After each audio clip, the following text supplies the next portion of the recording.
2018 में मुझे बहुत एंग्जाइटी हो रही थी, तो and accordingly I was not able to clear prelims in 2018। मैंने एक और अटेम्प्ट दी थी 2020 में। इसके बीच में मेरा शादी भी हो गई हुई। मैंने सर्विस सिर्फ ISC रखी थी, तो आई was not changing my service. I continued in Indian Revenue Service. I was working in investigation in Mangalore, Karnataka for that period of time. इसके बीच में I also got pregnant.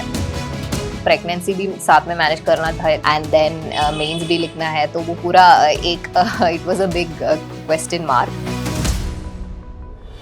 मेरा डिलीवरी हुई थी September 3rd को and I was discharge from the hospital on September 6th and mains का first paper essay was on September 19, तो around 2 weeks का break ही मिला था मुझे, तो that was the most challenging part. ये सब नहीं हो पा रहा था in this attempt because of my physical limitations. I could not sit for 3 hours ऐसे during the pregnancy time, but thankfully ये सब बिकॉज ऑफ माई एक्सपीरियंस और विद गॉड्स ग्रेस ये सब कैसे भी I manage to finish all my papers for mains. Time बिल्कुल भी नहीं था और मेरा बच्चा भी था, तो I could not go for mock interviews ऐसे ही। Accordingly I prepared for my interview for a very short period of time. UPSC एक ऐसी चीज़ है जिसमें बहुत अनसर्टनिटी होती है और आपकी लाइफ में भी बहुत चेंजेस आती रहती है, but you know keep your eyes set on the final goal. ये एक मंजिल है तो रास्ते भी होंगे और मेंटर भी जो मुश्किलों को आसान बना दे। नतीजे संयोग नहीं होते, दूसरों से बेहतर स्कोर होते हैं। GS Score, an institute for civil services. Good career is a process, and mentoring at GS Score is driven by primarily 2 objectives. One is empowerment and another is excellence. This is what we are known for. कामयाबी की राह पर 1000 से भी ज्यादा निशान। GS Score।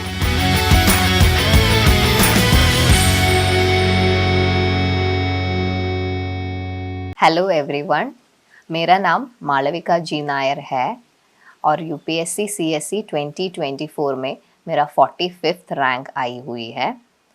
मैं केरला से ही हूँ। मेरा स्कूलिंग 10th और 12th केरला से ही हुआ है। उसके बाद मेरा graduation chemical engineering from bits Pilani Goa campus से हुआ है। ये मेरा 6th अटेम्प्ट था UPSC में और अभी ये डेली नॉलेज ट्रैक के माध्यम से मैं शेयर करना चाहूँगी अपनी UPSC जर्नी। मेरा ग्रेजुएशन 2016 में हुआ था। उसके बाद 2017 मेरा फर्स्ट अटेम्प्ट था इन UPSC प्रीलिम्स। मेरा बैकग्राउंड उतना नहीं था इन CSE प्रिपरेशन। मैंने एक्चुअली सीरियस प्रिपरेशन स्टार्ट किया था after graduation, that is August 2016। इसके वजह से 2017 prelims I was not able to clear. उसके बाद 2018 में मैं त्रिवेंद्रम में थी, तो उस टाइम आई डिड एवरीथिंग जो ट्रेडिशनल स्ट्रैटेजी होता था। मैंने पूरा सिलेबस कंप्लीट किया और उसके बाद I did my mock questions for prelims. ये सब करने के बाद भी 2018 में मुझे बहुत एंग्जाइटी हो रही थी, तो and accordingly I was not able to clear prelims in 2018 जो मेरी सेकेंड अटेम्प्ट थी। फाइनली इन 2019 मैंने बहुत क्या बोलते हैं रिफ्लेक्शंस किए थे और वॉट एवर मुझे कंफर्टेबल लगा and whatever wherever I was feeling कि कुछ कमी थी, I focused on that part of preparation. For example history में मुझे थोड़ा वीक एरियाज था, तो आई फोकस्ड ऑन हिस्ट्री, जो ट्रेडिशनली ऐसा नहीं बोलते कि आपको करना चाहिए, बट दैट ईयर वो कुछ इंट्यूशन हुआ कि कुछ लक फैक्टर होगा क्योंकि बिकॉज दैट ईयर प्रीलिम्स में there were lot of questions from that area. तो अकॉर्डिंगली उस स्ट्रैटेजी के हिसाब से I was able to clear prelims in 2019 and mains का प्रिपरेशन में भी मैंने किया था फ्रॉम बिफोर इन 2017 एंड 18। तो वो मेंस के लिए I did my mains test series for GS as well as sociology from Shankar IAS। उसके पहले I had already taken practice from iLearn in Trivandrum. Then मैंने कंफर्टेबली लिखी थी उस टाइम की mains and then I got an interview call. वो covid की वजह से इंटरव्यू हुआ था ऑलमोस्ट 1 year के बाद इन जुलाई एंड फाइनली जब रिजल्ट आई आई गॉट 118 रैंक और मेरी सर्विस आई थी my second option Indian revenue service income tax. अभी भी मैं 2020 batch income tax Indian revenue service में हूँ, डेप्यूटी कमिश्नर हूँ इन कोची। उसके बाद भी एफसी स्किप करके मैंने एक और अटेम्प्ट दी थी 2020 में। इसके बीच में मेरा शादी भी हो गई हुई एंड मेरा हस्बैंड भी वाज एन एस्पिरेंट, तो we wrote that attempt together, but हमने फाइनली हम दोनों we didn't come in the list. And 2021 में मेरा एनआईडीटी में नागपुर IRS की ट्रेनिंग चल रही थी, तो you had to skip that attempt. And finally 2022 में जब मैं फील्ड में आई थी, I wrote the prelims in between वो ट्रेनिंग का phase as well as final posting. उसके बाद I took that extraordinary leave for 3 months for preparing for mains. So इस टाइम माय हस्बैंड का फाइनल अटेम्प्ट चल रहा था, तो he was studying very well, तो हम दोनों ट्रिवेंड्रम में से ही प्रिपरेशन कर रहे थे and I used a lot of his notes. उसके पास पूरे नोट्स थे एंड वो बहुत मोटिवेटेड थे क्योंकि उनके फाइनल अटेम्प्ट चल रहे थे। तो हमने साथ में प्रिपरेशन किया है, मतलब side by side basically. And उस अटेम्प्ट में मेरा 172 रैंक आई थी एंड मैंने सर्विस सिर्फ ISC रखी थी, तो I was not changing my service, I continued in Indian revenue service. 23 जो मेरा लास्ट अटेम्प्ट होना चाहिए था, I did not actually apply for that prelims in 23 क्योंकि मुझे जॉब करनी चाहिए थी and I wanted to have a break from UPSC क्योंकि it was such a long journey. Finally, I was working in investigation in Mangalore, Karnataka for that period of time. इसके बीच में I also got pregnant and जो मेरे final attempt हुआ था that was in February 24 we had to give for prelims का notification. तो उस time काफ़ी कन्फ्यूजन रही थी क्योंकि प्रेगनेंसी भी साथ में मैनेज करने चाहिए थे एंड देन मेंस भी लिखना है, तो वो पूरा एक it was a big question mark. But फिर भी I gave my last attempt क्योंकि मुझे रिग्रेट्स नहीं चाहिए थी। एंड द रीज़न वॉज मेरे husband already he got in to the service in 2022 and he was in a cadred service, Indian police service, और उनका केरला कार्डर था। तो मुझे भी अभी एक IRS जो है वो सेंट्रल गवर्नमेंट के नीचे आता था, तो that's an all India level posting, तो मुझे वो रिग्रेट नहीं चाहिए थी। I should also try to move to an all India service, ऐसा सोच के I thought I will give my last attempt, चलो I will just give the prelims and we will see. तो मैंने प्रिलिम्स दिए थे इन आई थिंक जून या May and and I cleared. तो after writing my prelims I went back to work again.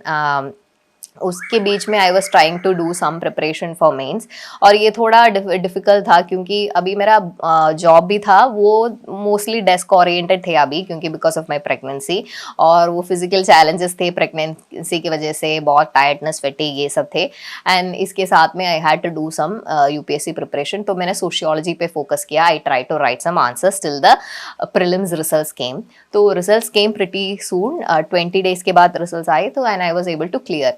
तो अभी हमें कैसे मीन्स दे सकता है ये सोचना था। तो then my delivery date, my due date was around September, mid September। तो मेरा डिलीवरी हुई थी September 3rd को and I was discharge from the hospital on September 6th and mains का first paper essay was on September 19, तो around 2 weeks का break ही मिला था मुझे।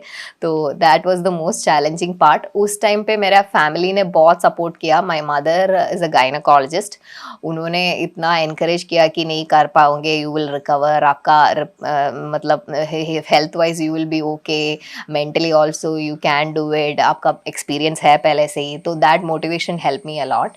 My family, my father, my sister, my in-laws, ये सब इतना मेहनत किया to support me so that I was able to just appear for the examination. तो वो पूरा सपोर्ट सिस्टम मेरा पीछे ऐसा था। My aunty in Trivandrum, my relative, so many people I have to thank for that opportunity to just appear in mains. और इस time पे भी it was such irony that जब भी मैं फर्स्ट पेपर लिख रही थी कि ऐसे आई डिड नॉट नो कि whether I will be able to write GS1 या GS1 लिख रही थी, I did not know whether I will be able to write GS2 because वो फिजिकल चैलेंजेस होती थी। But somehow with God's grace I was able to write. बहुत challenges रहे थे, बहुत सेल्फ डाउट्स वर देयर, क्योंकि जो भी मैं ट्रेडिशनली करती थी, that is write the mains test series, write the optional test series, ये सब नहीं हो पा रहा था in this attempt because of my physical limitations. I could not sit for 3 hours ऐसे during the pregnancy time. But thankfully ये सब बिकॉज ऑफ माई एक्सपीरियंस और विद गॉड्स ग्रेस ये सब कैसे भी I manage to finish all my papers for mains. So वो हो मतलब एक बार वो हो गया तो मुझे थोड़ा होप था ओके मेरा इंटरव्यू कॉल तो आएगा ही. Finally after 2 months interview call came. तो मेरा 5th या 6th डे को था तो टाइम बिल्कुल भी नहीं था और मेरा बच्चा भी था तो I could not go for mock interviews ऐसे ही. तो माई हस्बैंड उनका ट्रेनिंग चल रहा था IPS में तो he use to take my mock interviews. So every day वो हम 1-on-1 डिस्कशन करते थे and accordingly I prepare for my interview for a very short period of time. और वो इंटरव्यू का भी बहुत बड़ा लॉजिस्टिक चैलेंज रहा क्योंकि I had to take my baby and my parents and we went and stayed in Delhi. It was like 3-4 days का पूरा programme. Anyway with God's grace वो भी खत्म हो गया और अप्रैल में जब रिजल्ट आई आई गॉट 45th रैंक. तो मेरा यूपीएससी के साथ जो सफ़र हुए वो बहुत लंबी थी. तो whatever take away I can give you finally is that वो जो परसिस्टेंस होता है और आपका वो हार्डवर्क है वो फाइनली कहीं ना कहीं रिजल्ट तो आ ही जाएगा. फॉर एग्जाम्पल मेरा जो 172 रैंक आई थी 2022 में वो सिर्फ एक पेपर 8 essay में 85 आई थी. और बट वो जो हार्डवर्क मैंने उस टाइम किया था this it showed the results this time because I was able to appear for my 24th and last attempt. तो यूपीएससी एक ऐसी चीज़ है जिसमें बहुत अनसर्टनिटी होती है और आपके लाइफ में भी बहुत चेंजेस आती रहती है. But you know keep your eyes set on the final goal and you know work with a lot of humility and grace. आपको फाइनली रिजल्ट मिल ही जाएगा. Thank you.